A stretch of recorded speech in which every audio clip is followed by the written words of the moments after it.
Do you ever wonder which of the 29 weapons in Apex that you should be running in Season 19? Well, look no farther, because after successfully grinding to Predator this very season, I will be going through all of the guns in Apex, as well as ranking them into separate tiers so you know which ones you should run for easy wins this very season. Let's just dive straight into it. Starting off the list, we of course have the 30-30 Repeater. While this insanely strong marksman weapon with a high damage output, easy to hit shots, and high knock potential compared to other weapons over range received a nerf this season, it's really just inconsequential. Your successive hipfire shots are weaker, yes, but you already rarely go for a hipfire with the 30-30 in the first place. So despite the nerfs, I still consider it one of the best picks over the mid-ranges and probably the very best pick for a longer range as well, and as such, I will place it in the A tier. After that, I would like to talk about the Spitfire. The only reason anyone would run a Spitfire nowadays is to cheese, to troll, or to do a challenge of some sort. The low damage per second, along with the way it slows your movement down on account of being an LMG, means that you will lose a trade against almost every single gun, and it's really only valuable if you are fighting an enemy who just can't or won't shoot back. F tier. But what about the Peacekeeper?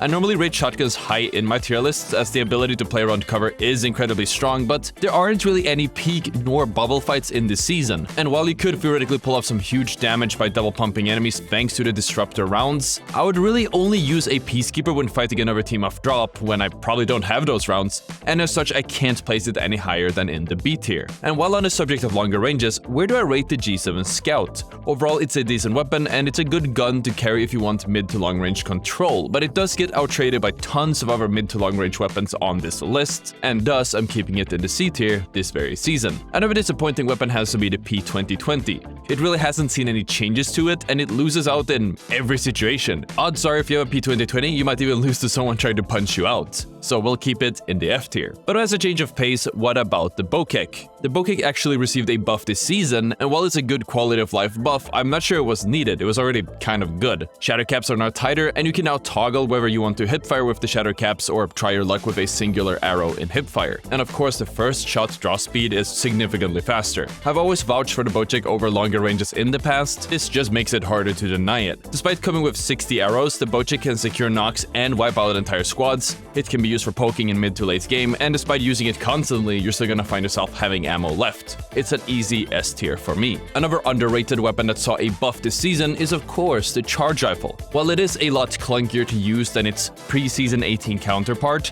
if you get used to the timing and animation, it could provide a lot of value over longer ranges. Out of all the sniper rifles, the charge rifle definitely has the highest damage per bullet ratio, which is super useful for your team economy, as you don't need to bring a lot of ammo with you. And now with the changes to the bullet ballistics and the bullet size, it is a lot easier to hit those fat damage shots over very longer ranges as well. That being said, while I am praising the hell out of it, the clunkiness and lack of value over the mid-range will hold it back from being any better than the B tier. And while we are already talking about clunky weapons, you all probably already know what I think about the Rampage, but let me jog your memory. This weapon has a measly DPS of 130, which is lower than an R301, which sits at 176, and significantly lower than an R99, which clocks in at 216. It even feels super clunky and slow to use, and if you do manage to carry several thermites just to reach its full potential, or I guess bottom potential, it still only deals 169 damage per second, so still lower than most weapons. The only time I could argue that a Rampage is valuable is to cheese enemies who may be playing doors on contests, but as for the rest of the game, that being mid or late game, it's a must drop. F tier. Moving on, since I did mention it, what about the R301? It has been moved to the crafter without any changes this season, so the legacy of the Wonderbread AR, I guess, continues. It's kind of easy to control, but the actual damage per second isn't anything to write home about, and since it is a light ammo weapon, and as you will see by the end of this video, we are heading into a heavy weapon meta, finding attachments and ammo off of dead bodies will become increasingly difficult. I would not run around with this weapon in Season 19, let alone waste the crafting materials to make one. That being said, it is still consistent damage and can hold its own against worse guns, so I'll still put it in the B tier. But the next victim, or maybe perpetrator of the heavy meta, hasn't come off as lightly. The RE45 is back on the floor, and oh boy, is it down bad. With a low damage per second, lack of value in the mid to long ranges, and needing a hammer point to even be considered in the first place, I'm gonna say just skip it. I'll place it in the D tier. But do you know what else starts with a D? That's right, the Devotion. Most of y'all might already know my stance on the gun, but I was recently challenged on my stance by Eric Canavesi, who is the lead weapons designer at Respawn himself. And yeah, I mean, I see what he's saying. If you do build the whole thing and have enough ammunition in the right lobbies, it would definitely shred. But at the time of this video, the turbocharger would remove 1 damage per shot when equipped, so despite being an Exodia weapon, it would still somehow be held back if you did manage to build the whole thing. But as of this season, that is a thing of the past. The 1 damage nerf is now gone, and the devotion is back to beaming the way it used to be in the earlier seasons of the game. If this tier list only covered pubs and weapons at their peak potential, the devotion would be ranked a lot higher. But because of how many items you need in order to even use it in the first place, and how much of your ammo it chews through, let alone being energy ammo, which is going to be hard to find, I can't put it anywhere higher than the D tier with good conscience. Sorry, Eric. That being said, this whole interview was super cool, so if you guys want to check it out, that's this video here. I have linked it in the description, but you can just keep watching. I'm going to link it at the end of the video, and you can just click it and check it out. Moving on, let's talk about the Prowler. Well, yes, it obviously isn't available anywhere because of care packages. It still shreds a whopping damage of 212 per second on full auto with a tight hipfire spread that's perfect over the close ranges, and a pretty easy to control burst if you do start peak fighting or playing mid-range. It comes with a decent amount of bullets if you are slightly conservative with it, and it lets you save on inventory space. I'm going to put the Prowler in the A tier. And while we are talking about peak fighting, what about the Mastiff? Just like with the Peacekeeper, as a shotgun, it comes down to corner fighting and burst damage, and it's something I just don't believe is that meta in this current season. I will put it in the C tier because the Peacekeeper just has more potential as a weapon, thanks to the choke, whether you get disruptor rounds or not. Moving on, let's quickly go over the Volt. Just like the R301, the Volt was kind of in a bad place, completely overshadowed by most weapon in its category. And now it's in the Crafter. Nothing really changed with either of the two guns, they're just locked behind the Crafter, and since they are outperformed by most weapons in their own categories, I just don't see the point of even crafting them in the first place. But unlike the R301, which has some value, the Volt is near the bottom, if not at the very bottom of all full auto weapons, so as such I will place the Volt in the C tier. So let's talk about the Flatline instead. As with most weapons, hitting sprays is a lot easier this season thanks to the change to screen shake, but some weapons, like the Flatline, seems to be affected even more, and hitting mid to long range beams is suddenly a lot easier. The Flatline was already a very reliable weapon, sitting at a DPS of 180 and a very large magazine that lasts seemingly forever, and it is a perfect placeholder weapon to carry around during the heavy ammo meta until you find something better. I'm going to place it in the A tier. Another weapon that is surprisingly good this season is the Havoc. It's always been a slept-on hard hitter, but the turbocharger nerf that had lowered its bullet damage by 1 had moved its damage per second down from 202 to 190. That being said, now that it's back to 202, and in addition to the change to screen shake,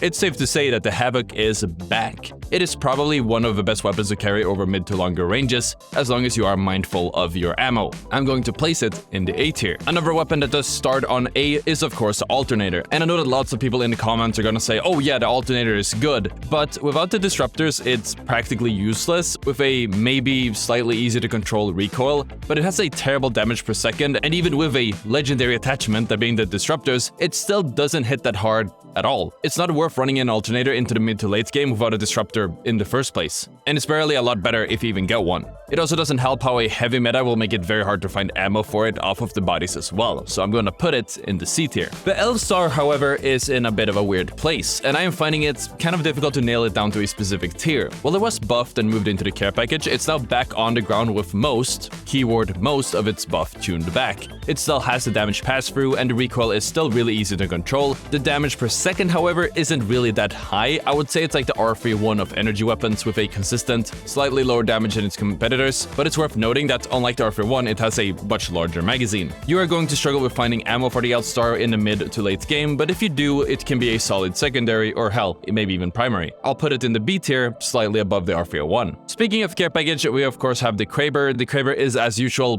really good. Sure, it doesn't have a guaranteed one-shot kill on enemies above certain armors or helmet levels, but it does hit really hard and provide game-changing damage even with a headshot. Because it is such a high-risk, high-reward weapon, if you can hit your shots, it's a guaranteed pickup due to how much of an impact it has. In this very game, we were going to lose the game in 3rd place, but thanks to a Karber headshot, we managed to push up and take the god spot. There's just no other gun in the game that can provide such strong entries. As such, despite of how risky or difficult it is to use, I'm going to place it in the W tier. That's right, I made up a new tier right above the S tier. And let's continue with a gun that definitely doesn't go into that tier, but does remind me a lot of the Karber, is of course the Sentinel. And wow, just like most of our snipers, the Sentinel received a buff this season with an increased bullet size on its amped shots. And let me tell you, it's definitely noticeable. Hitting amped shots is so much easier now, to the point where it's almost a guarantee, which makes it perfect to pick an enemy off or just for doing tons of entry damage. If you are using this thing off of contest and you hit a good amped headshots, odds are you're going to get a kill completely for free as well. Unsurprisingly, no changes have been made to the Nemesis this season. It is still a strong gun,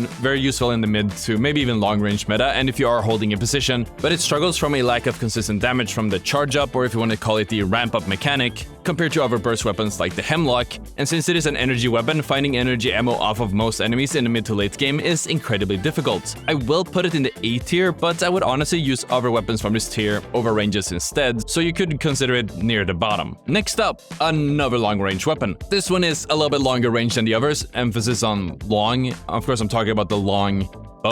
The Longbow has also received a larger projectile size, and it can definitely be felt. But that being said, just like most weapons in its category, the Longbow is a good weapon to dish out damage at a very long range when you are holding a position. Since if you do play position, you only will get to loot up on ammo at the start of the game, and then you're going to need to keep that for around the rest of the game as well, because there usually won't be any opportunity to loot up. That makes a sniper ammo weapon a good choice because it just lasts for longer. It's the most consistent out of all the sniper rifles, but has the least impact out of all the marksman and sniper rifles combined, so as such, I will have to place it in the C tier. But let's talk about a weapon that easily outclasses the Longbow. Hell, it outclasses most of the weapons in this video. Hell, it received not only one nerf, but a shadow nerf as well. And despite all that, still outclasses most weapons on the list. That's gonna be the Hemlock. The Hemlock was way too strong last season, and there have been two changes made this season. One, they removed 1 damage per bullet, turning it from 66 per burst to 63, and they also shadow nerfed it, where you can't get the boosted loader anymore unless you're playing ballistic and use the sling, so you won't have the fast reloads or increased ammo capacity either. But the Hemlock is just so easy to control over most ranges, and thanks to being a burst weapon instead of single fire, it's more forgiving for the user if they do end up missing their shots, and the burst mode deals 133 damage per second, which I normally would scoff at in a closer range, but since it can deliver that damage per second at very long range where you would expect maybe 50 to 100 damage per second from any other weapon, marksman or sniper rifle, while also being able to trade with enemies in the mid to closer ranges thanks to you being able to play cover, which to me makes the Hemlock an easy pick for the S tier. Another weapon that I usually rate high and that actually goes hand in hand with something like the Hemlock is the R99. Sure, it's not that good over ranges, but if you get close enough, this is one of the best choices for close range fights,